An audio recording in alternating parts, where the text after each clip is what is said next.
ಚಿತ್ರ ಬಿಡುಗಡೆಗೆ ಸಿದ್ಧವಾಗಿದೆ. ಈ ಚಿತ್ರವು ಜನವರಿ 16ರಂದು ಬಿಡುಗಡೆಯಾಗಲಿದ್ದು, ವಿಶೇಷ ಪಾತ್ರದಲ್ಲಿ ಕಾರ್ಮಿಕ ಸಚಿವ ಸಂತೋಷ್ ಲಾಡ್ ನಟನೆ ಮಾಡಿದ್ದಾರೆ.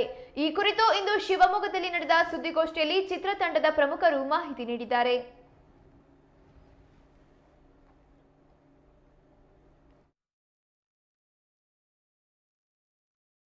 ಉದ್ದೇಶ ಏನು ಅಂದರೆ ಈ ಪ್ರೆಸ್ ಮೀಟ್ ಮಾಡಲಿಕ್ಕೆ ನಮ್ಮ ಭಾರತಿ ಟೀಚರ್ 7ನೇ ತರಗತಿ ಎನ್ನುವ ಶೀರ್ಷಿಕೆಯಿಂದ ಒಂದು ಕನ್ನಡ ಸಿನಿಮಾವನ್ನು ಮಾಡಿದ್ದೀವಿ. ಅದು ಇದೇ ತಿಂಗಳು 16ನೇ ತಾರೀಕು ರಾಜ್ಯಾದ್ಯಂತ ಬಿಡುಗಡೆ ಆಗ್ತಾ ಇದೆ. ಆ ಸಿನಿಮಾ ವಿಚಾರವಾಗಿ ನಾವು ಈ ಪ್ರೆಸ್ ಮೀಟ್ನ ತಮಗೆ ಆಹ್ವಾನ ಮಾಡಿದ್ವಿ. ತಾವೆಲ್ಲ ಬಂದಿದ್ದಕ್ಕೆ ಧನ್ಯವಾದಗಳು ಸರ್.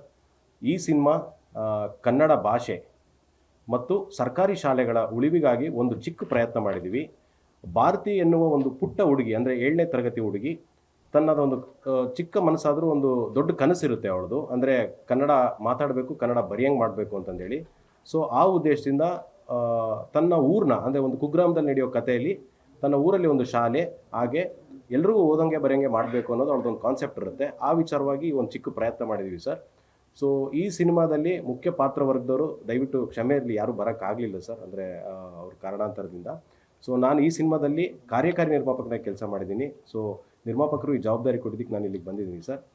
ಈ ಸಿನಿಮಾ 35ರಿಂದ 40 ದಿನ ಶೂಟ್ ನಡೆದಿದೆ. ಮಳವಳ್ಳಿ ಭಾಗದಲ್ಲಿ ನಡೆದಿದೆ ಮತ್ತು ಬೆಂಗಳೂರಲ್ಲಿ ನಡೆದಿದೆ ಸರ್. ರಾಜ್ಯಾದ್ಯಂತ ಇದೇ 16ನೇ ತಾರೀಕು 2026 ಜನವರಿಗೆ ರಿಲೀಸ್ ಆಗ್ತಾ ಇದೆ ಸರ್. ಮುಖ್ಯ ಪಾತ್ರದಲ್ಲಿ ಯಶಿಕಾ ಅನ್ನೋ ಒಂದು ಹುಡುಗಿ ಮಾಡಿದ್ದಾರೆ ಸರ್. ಅವರು ಮೈಸೂರು ಭಾಗದವರು.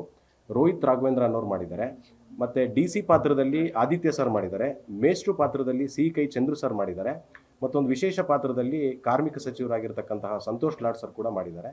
ಇವ್ರದ್ದೆಲ್ಲ ಬೆಂಬಲ ಇದೆ ಸರ್. ML ಪ್ರಸನ್ನ ಅನ್ನೋರು ಈ ಸಿನಿಮಾದ ನಿರ್ದೇಶನ ಮಾಡಿದ್ದಾರೆ. ನಿಮಗೆ ಹಿಂದ್ಗಡೆ ಮಾಹಿತಿ ಇದೆ ಸರ್. ಅಂದರೆ ಮಕ್ಕಳು ಯಾಕೆ ಈ ಸಿನಿಮಾ ನೋಡಬೇಕು ಮತ್ತು ದೊಡ್ಡವ್ರು ಯಾಕೆ ನೋಡಬೇಕು ಅನ್ನೋದು ಒಂದು ಚಿಕ್ಕದಾಗಿ ಒಂದು ಟಿಪ್ಪಣಿ ಥರ ಮಾಡಿದ್ದೀವಿ. ಕತೆ ಸಾರಾಂಶ ಕೂಡ ಅದರಲ್ಲಿದೆ. ಈಗ ಈ ಸಿನಿಮಾ ರಿಲೀಸಿಗೆ ನಾವು ಆದಷ್ಟು ಮಕ್ಕಳುಗಳನ್ನ ನಾವು ಕರೆ ತರಬೇಕು ಅನ್ನೋ ಪ್ರಯತ್ನ ಮಾಡಿದ್ವಿ ಸರ್. ನಮಗೆ ಎಲ್ಲೆಲ್ಲಿ ಅವಕಾಶ ಆಗುತ್ತೋ ಅಲ್ಲಿ ಮಾಡ್ತಾಯಿದ್ದೀವಿ.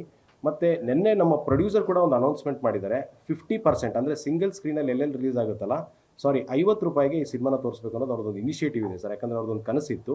ಸೊ 50 ರೂಪಾಯಿಗೆ ಸಿಂಗಲ್ ಸ್ಕ್ರೀನ್ ಕರ್ನಾಟಕದಲ್ಲಿ ಎಲ್ಲೇ ರಿಲೀಸ್ ಆದ್ರೂ ಇದನ್ನು 50 ರೂಪಾಯಿದಲ್ಲಿ ತೋರಿಸ್ತಾರೆ sir. Multiplex terms and conditions ನಮಗೆ ಮ್ಯಾಚ್ ಮಾಡೋಕ್ಕಾಗಲಿಲ್ಲ ಆಗಿರೋದ್ರಿಂದ ಅಲ್ಲೇನಿರುತ್ತೋ ಅದೇ ದರ ಇರುತ್ತೆ ಅಂತಂದು ಹೇಳಲಿಕ್ಕೆ ಇಷ್ಟಪಡ್ತೀನಿ ಸರ್. ಹೌದು ಸರ್. ನಮಗೆ ಮತ್ತೆ ಸೆನ್ಸರ್ ಬಂದುಬಿಟ್ಟು ಸರ್ ಯು ಆಗಿದೆ, ಅಂದರೆ ಅನ್ರಿಸ್ಟ್ರಿಕ್ಟೆಡ್. ಸೊ ಯಾರು ಬೇಕಾದರೂ ಈ ಸಿನಿಮಾ ನೋಡ್ಬೋದು. ನನಗೆ ನಮಗೆ ಸೆನ್ಸರ್ ಮಂಡಳಿಯಿಂದ ಕೂಡ ಸಪೋರ್ಟ್ ಸಿಕ್ಕಿದೆ ಸರ್. ಸೊ ಯು ಕೊಟ್ಟಿದ್ದಾರೆ ಸರ್ ನಮಗೆ. ಸರ್ ಸಬ್ಸಿಡಿ ಇರುತ್ತೆ ಸರ್ ಮಕ್ಕಳು ಸಿನಿಮಾ ಅಂದರೆ, ಬಟ್ ಅದು ಮುಂದಿನ ದಿನಕ್ಕೆ ಹೇಳೋಕ್ಕಾಗಲ್ಲ ಸರ್. ನಾವು ಈಗ ಅಪ್ಲೈ ಮಾಡಿದ್ರೆ 1 ವರ್ಷ 2 ವರ್ಷ ಬಿಟ್ಟು ಬರ್ಬೋದು ಸರ್ ನಮಗೆ. ಸೊ ಸರ್ ಅವರು ಒಂದು ಮಂತ್ರಿಗಳ ಪಾತ್ರ ಮಾಡಿದ್ದಾರೆ ಸರ್. ಲಾಸ್ಟಿಗೆ ಹುಡುಗಿ ಬಂದು ಒಂದು ಮನವಿ ಕೊಡ್ತಾಳೆ ಸರ್. ಸಿನಿಮಾಕ್ಕೆ ಅನುಗುಣವಾಗಿ ನಮ್ಮ ನಿರ್ದೇಶಕರು ಮಾಡಿದ್ದಾರೆ ಸರ್ ಅದನ್ನ. ಸೊ ಅವ್ರದ್ದು ಸಪೋರ್ಟ್ ಇತ್ತು. ಅಂದರೆ ಆ ಪುಟ್ಟ ಹುಡುಗಿ ಒಂದು ಮನವಿ ಕೊಡುವಂಥ ಒಂದು ಕೆಲಸ ನಡೆಯುತ್ತೆ ಸರ್. ಸೊ DC ಪಾತ್ರದಲ್ಲಿ ಆದಿತ್ಯ, ನಮ್ಮ ಚಿತ್ರನಟರಾಗಿರ್ತಕ್ಕಂಥ ಆದಿತ್ಯ ಸರ್ ಮಾಡಿದ್ದಾರೆ. ಸೊ ಇಷ್ಟು ಜನ ಇದ್ದಾರೆ ಸರ್ ನಮ್ಮ ಸಿನಿಮಾ ವರ್ಗದಲ್ಲಿ. ಸರ್ ಎಲ್ಲರೂ ನೋಡ್ಬೋದು ಸರ್. ಅದಕ್ಕೆ ನಮಗೆ ಸೆನ್ಸರ್ ಯು ಕೊಟ್ಟಿರೋದ್ರಿಂದ ಸರ್. ಹಾಂ ಸರ್, ಯಾರು ಹೋದ್ರೂ 50 ರೂಪಾಯಿ ಸರ್. ಇದು ಸಿಂಗಲ್ ಸ್ಕ್ರೀನ್ ಏನಿದೆಯಲ್ಲ ಸರ್, ಅಪಾರ್ಟ್ ಫ್ರಮ್ ಮಲ್ಟಿಪ್ಲೆಕ್ಸ್, ಯಾರು ಹೋದ್ರೂ 50 ರೂಪಾಯಿ ಸರ್. ಇದು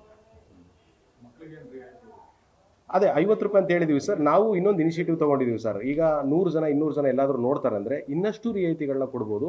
ಯಾಕಂದರೆ ಸರ್ ನಮಗೆ ಮಕ್ಕಳು ಸಿನಿಮಾ ಮಾಡಿದ್ವಿ ಅಂದ ತಕ್ಷಣ ಸ್ಪಾನ್ಸರ್ಗಳು ಸಿಕ್ಕಿದ್ದಾರೆ ಸರ್ ನಮಗೆ. ನಾವು ಕೇಳಿಲ್ಲ ಸರ್, ಅವರೇ ನಮ್ಮ ಸುತ್ತಮುತ್ತ ಇರೋರೆ, ನಾನೊಂದು 500 ಟಿಕೆಟ್ ತೊಗೊಳ್ತೀನಿ, 200 ಟಿಕೆಟ್ ತೊಗೊಳ್ತೀನಿ ಅಂತ ಅವರೇ ಮುಂದೆ ಬಂದಿದ್ದಾರೆ ಸರ್. ಸೊ ಆ ಟಿಕೆಟ್ಗಳನ್ನ ನಾವು ಎಲ್ಲೆಲ್ಲಾಗುತ್ತೋ ಕರೆಕ್ಟಾಗಿ ಸಿನಿಮಾಗಳು ಎಲ್ಲೆಲ್ಲಿ ನೋಡ್ತಾರೋ ಅಲ್ಲಿ ನಾವು ಹಂಚಿಕೆ ಮಾಡ್ಬೋದು ಅನ್ನೋದು ಒಂದು ನಂಬಿಕೆ ಇದೆ ಸರ್ ನಮಗೆ.